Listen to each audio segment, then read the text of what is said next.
que aliás está a ser bastante discutida. Não sei se o Leta já se inteirou desse tema que anda a ser discutido também nos Estados Unidos, por causa da primeira emenda da Constituição dos Estados Unidos, que diz que a liberdade de expressão não pode ser censurada, e que andam a considerar que as transações de Bitcoin são, no fundo, comunicação entre pessoas, entre o ponto A e o ponto B, e que, portanto, fazem parte da primeira emenda e não podem ser censuradas. Teoricamente são textos, né? A questão é que se divulgar o código de uma arma atômica também é textos. Então, Certo. assim, eu já vi pessoas argumentando contra e que eles podem usar esse precedente, mas eles tentaram usar esse precedente proibindo criptografia e perderam, né? Então, talvez a história esteja a nosso favor, porque eles tentaram proibir o uso de criptografia.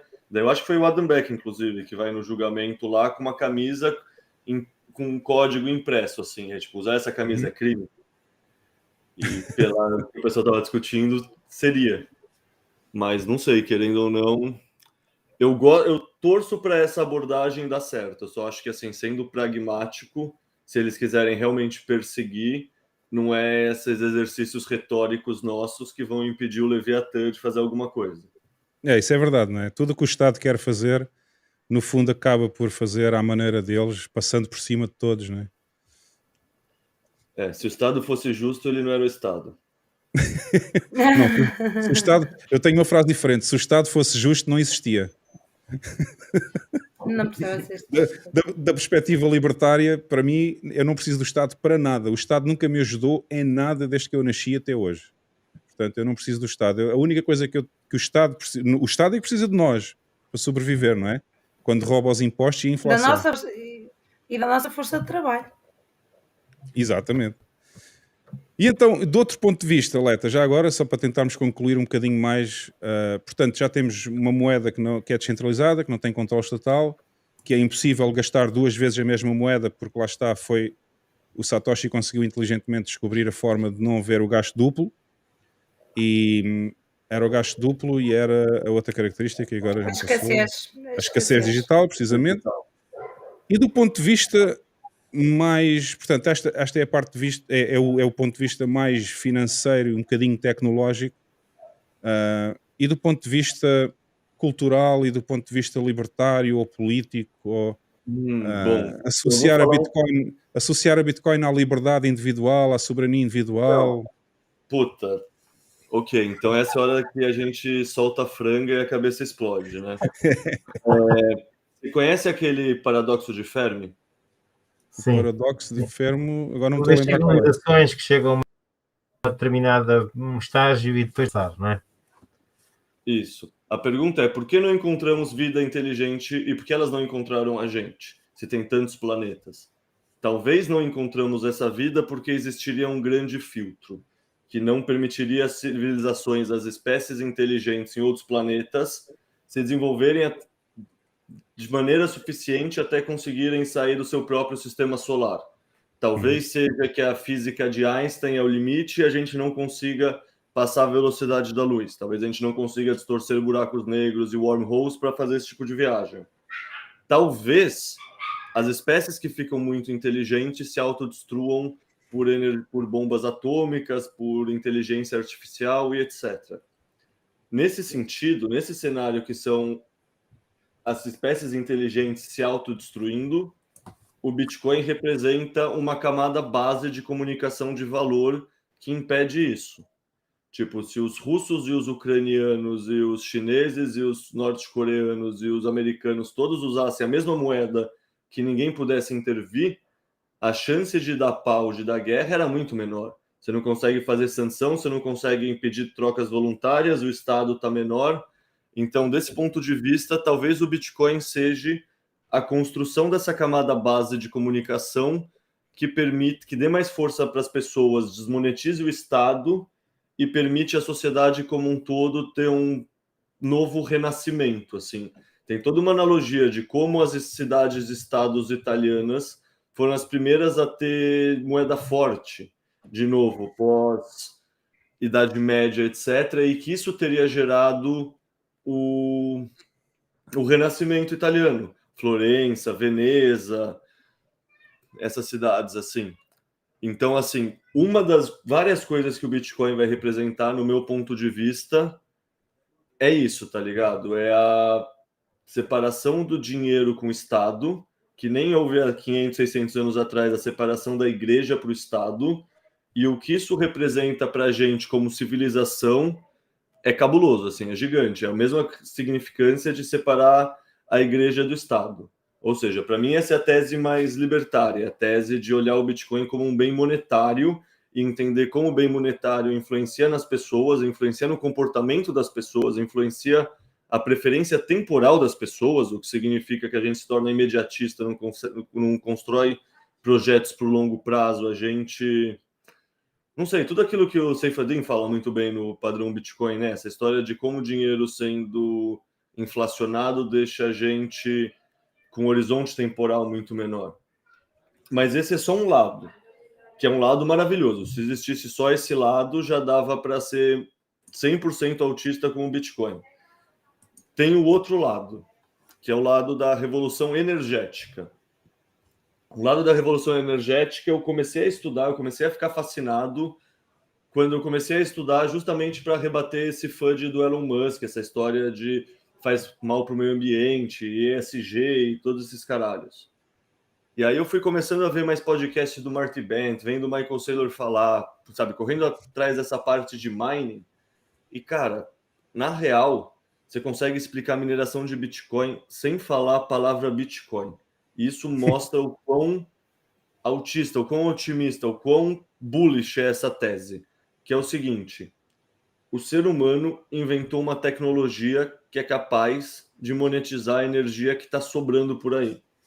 E assim, energia sobrando por aí tem à vontade no mundo, tá? É abundante, sabe? Seja a energia do sol que bate no deserto do Saara, e a gente só não tem uma tecnologia que permite a gente captar, organizar essa energia, transformar em eletricidade e monetizar essa energia. Por quê? Porque a transmissão da eletricidade é um bagulho ineficiente pra caramba. Você tem muita perda. É por isso que existe aquele chuveiro elétrico. Porque tem perda de eletricidade na forma de calor, portanto o banho fica quente. A maioria das pessoas, desculpa só a pequena interrupção, a maioria das pessoas não sabe que a produção elétrica, portanto, está a existir produção elétrica e a maioria das pessoas não sabe que se essa produção elétrica não for aproveitada a quase 100%, tudo o resto que não está a ser aproveitado nesse preciso momento desaparece, ou seja, perde-se essa energia. O pessoal acredita que existem baterias boas e eficientes. Não existem. Não existe. Assim. Não existe. O ser humano não tem uma tecnologia de bateria boa. Tipo, que se preserve. Não, agora tem. Chama-se Bitcoin, né? Exato. E aí, tipo, só para explicar, para não falar a palavra Bitcoin, explicar realmente o que significa essa história de conseguir monetizar energia, eu gosto sempre de contar o exemplo da Islândia também.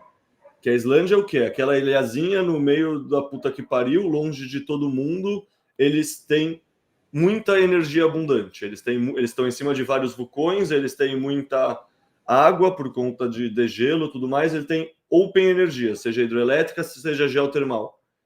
E eles não têm como exportar essa energia, eles não têm como vender essa energia. Essa energia é muito além do que eles precisariam para dar para a própria população. O que eles fazem? Eles transformam essa energia numa commodity e levam essa commodity para o mercado consumidor. Ou seja, eles dão muito desconto na conta de luz da Alcoa e outras empresas de fundição de alumínio. Essas empresas importam alumínio da Austrália, sei lá se da China também, mas sabe, de um lugar longe pra cacete. A Austrália é do outro lado do mapa. Da Austrália sai o naviozinho, vai até a Islândia. Lá eles usam a eletricidade que é mais barata para fundir o alumínio. E assim, fundir o alumínio significa o quê? Fornos a 900 mil graus Celsius para eletrólise poder acontecer com alumínio em estado líquido. Ou seja, realmente muita energia. Então, você pode ver o alumínio como é um proxy da eletricidade, ou seja, é a eletricidade transformada em commodity. Aí você exporta essa commodity de navio até o mercado e vende essa commodity. Por quê? Porque você não tinha maneira de realmente armazenar energia. O que o Bitcoin é? Uma das várias maneiras de ler o Bitcoin é que ele é uma commodity digital. Sendo uma commodity digital, por definição, ele é teletransportável. Então, você teletransporta esse mercado consumidor para qualquer lugar com energia abundante. Você não tem que pôr num navio e levar até longe. Aqui no Brasil, assim, a gente tem todo o nosso Nordeste cheio de potencial solar também, famílias pobres, cidades pobres que, na boa, é só encher de painel solar, pôr umas máquinas de mineração para minerar, energia sai subsidiada e começa a gerar valor para aquela pequena sociedade e vai gerando valor, vai elevando eles da pobreza.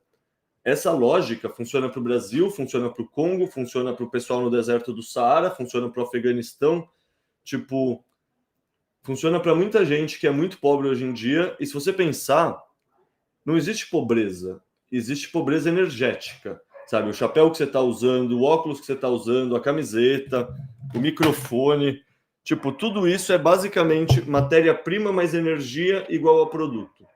Se você tem energia cara, você tem pobreza. Se tem energia barata, você tem abundância.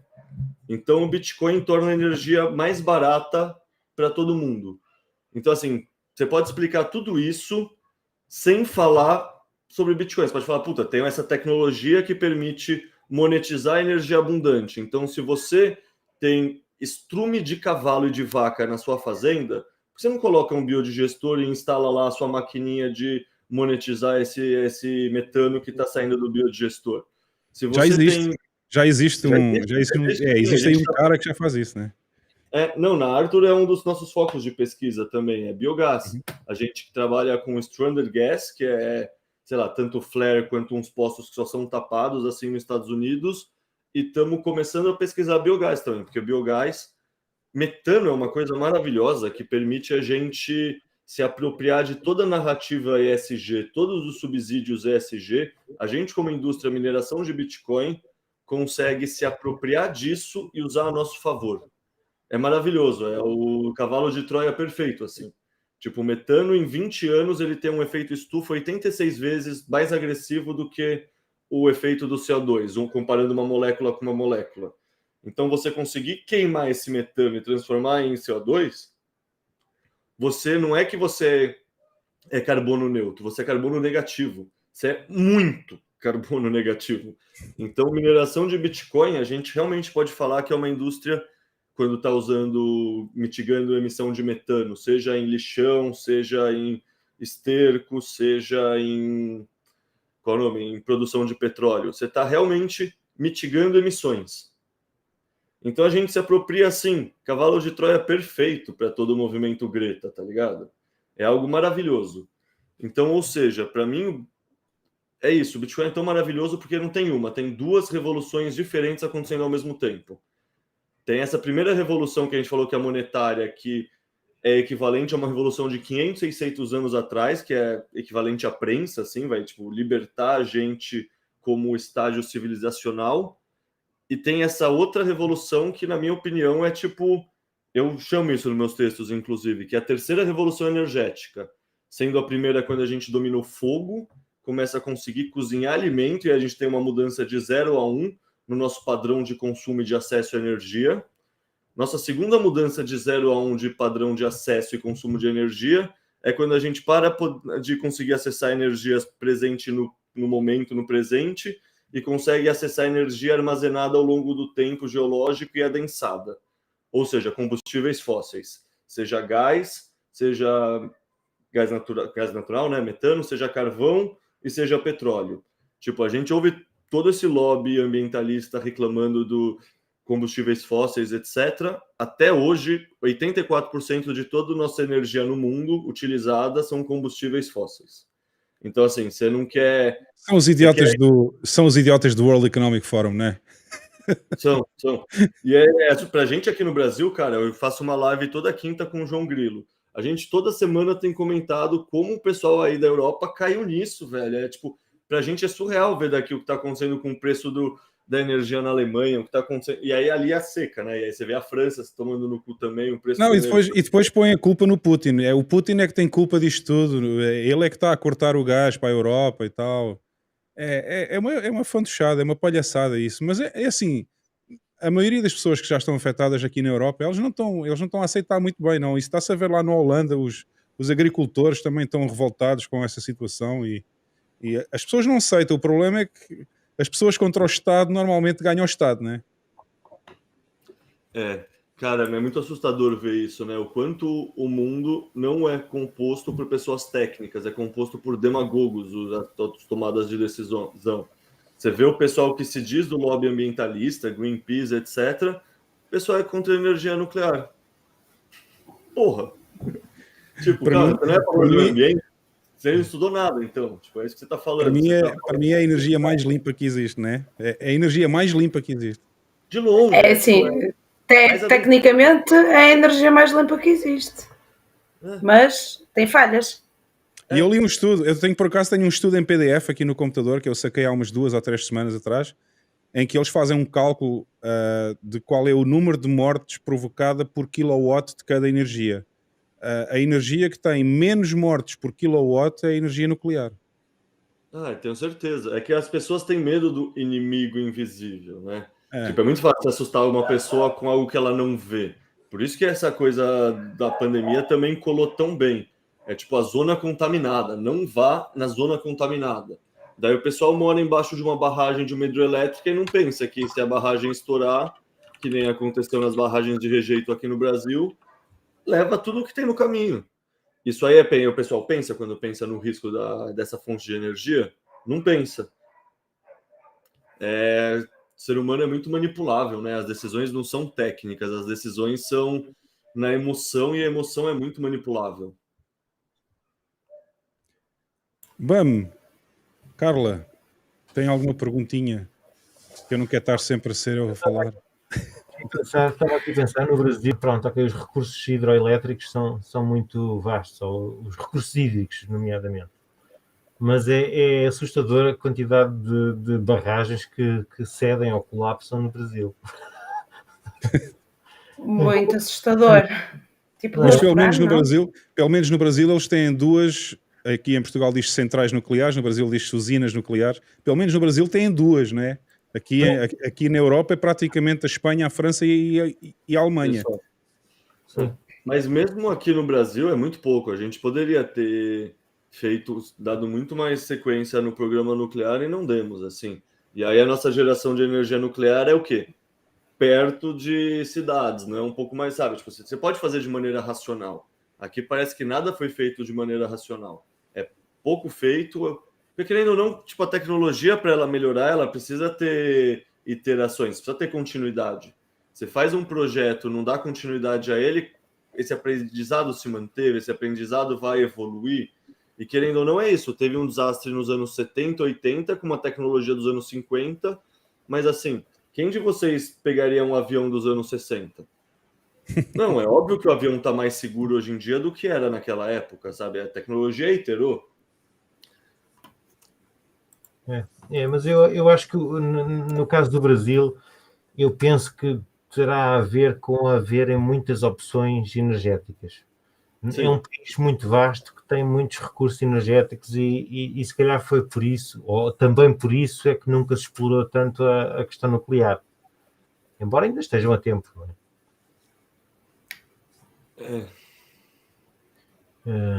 Até porque... no fundo, assim, quanto mais diversificada a matriz energética, teoricamente melhor, né? Tipo, a gente, Sim. mesmo sendo tão vasto assim, a China também tem muito recurso, tem muita chuva, chega um ano sem chuva que nem esse, eles estão se ferrando. Tipo, o Brasil, nos anos 2000, entre 2001 e 2002, teve um ano muito seco, e aí o pessoal não tinha investido direito em infraestrutura, a gente teve um ano inteiro de racionamento, acho que foi tipo de julho a maio, sabe? Um negócio, 8, 10 meses de racionamento. E isso foi porque a gente estava muito pouco diversificado. A gente estava tipo, realmente com muito mais hidrelétrica do que outras fontes. Então, assim, sem dúvida é uma maneira eficiente de fazer energia, mas é isso, sabe? Quanto mais coisas diferentes, melhor. A não ser no Bitcoin, daí você tem que centralizar tudo numa coisa só, focar tudo num só. Mas de resto, assim, diversificar faz sentido. Mas nós cá também temos problemas, não só com energia, na energia temos problemas porque somos muito dependentes das renováveis agora, por causa de várias coisas, mas mais por causa de lobbies. Por causa do Sócrates. Porquê não dizes logo? Hidroelétrica. Mas mesmo na questão da água e da seca, como nós temos muita da nossa água, mesmo a água que é usada para consumo, grande parte em barragens hidroelétricas, ou seja, há um conflito entre o consumo da água e a produção de energia. E agora quer dizer, agora com a falta de água, agora começam com ideias de eventual racionamento de água e com aumento dos impostos para o consumo de água para tentar limitar ou para moderar o consumo nas casas das pessoas. Epá, é uma coisa complicada. Eventual, não sei se sabes, já está a decorrer na Alemanha. Com Não, estou a falar cá em Portugal. Estava a falar cá em Portugal. Sim. Mas até está já num paper da ONU como é que eles podem racionar a água por pessoa, quantos litros disponíveis por dia. Na Alemanha andam a racionar energia e andam a limitar o consumo de energia, e cá também já andam com umas conversas parvas, quer dizer, o governo a dizer que os centros comerciais, os supermercados têm que fechar a uma certa hora para poupar energia, quer dizer, é ridículo, mas quem é que está a poupar energia? É o Estado ou são aquelas empresas que estão a gerir esses negócios? Eles pagam por ela, têm direito a consumir, até porque muitas dessas instalações têm algo residual, têm alguma produção de energia. Enfim. Sim. Mas é um pouco assustador, até porque eu estive a ver tanto alemães como franceses, a questão energética, exemplo da ideia dos edifícios, dos monumentos mais históricos serem abertos durante a noite, e a malta dizer assim, acho muito bem, porque estamos a ser ecológicos, e esquecem-se que depois a ausência à noite traz crime. E isso pode ser muito perigoso. Mais vandalismo, mais perturbação, danos, exatamente. É uma coisa complicada. Mas pronto, nós cá ainda estamos mais ou menos não quer dizer que não venhamos a sofrer com estes problemas da redução de produção de energia ou da redução do acesso à energia proveniente do gás natural e outras, mas estamos numa posição muito mais confortável do que na Alemanha ou na Holanda ou na França. Eu não queria estar na Alemanha agora e passar o inverno na Alemanha, sinceramente. Sim, não. Ficavas congeladinho, não é? Ficavas congelado. Eu também não. Eles lá no Brasil até estão mais ou menos safos, não é? Porque só no sul do Brasil é que faz mais frio, mas eu já morei lá. Diz, Carla, desculpa. Olha, eu morei lá e houve uma... Morei lá. Moraste aonde, Carla? É melhor tirar as imagens, se calhar. Boa. Alô, estão-me a ouvir? Agora estamos. Eu estava a dizer, eu estava a dizer, morei na Alemanha e houve uma vez que o aquecimento avariou e estávamos em pleno inverno. Foi a noite mais gelada que eu tive. Um domingo. Foi horrível. Foi muito mal. Não havia cobertores que chegassem. E se há pessoas que podem ter condições de encontrar métodos alternativos para suprir essas quebras de energia na Alemanha, com aquecimento a lenha ou a biomassa ou não sei o quê, ou porque têm condições, ou porque têm casas que permitem, outras não, outras moram em apartamentos e não têm forma nenhuma alternativa de aquecerem as casas sem serem com eletricidade ou gás. Não, se começam a escassear no inverno, vai ser um inverno muito complicado para essa gente. Não sei. Quando faltar energia e faltar comida ou água é que se vê o quão coisa que é o tecido social. Vamos ver.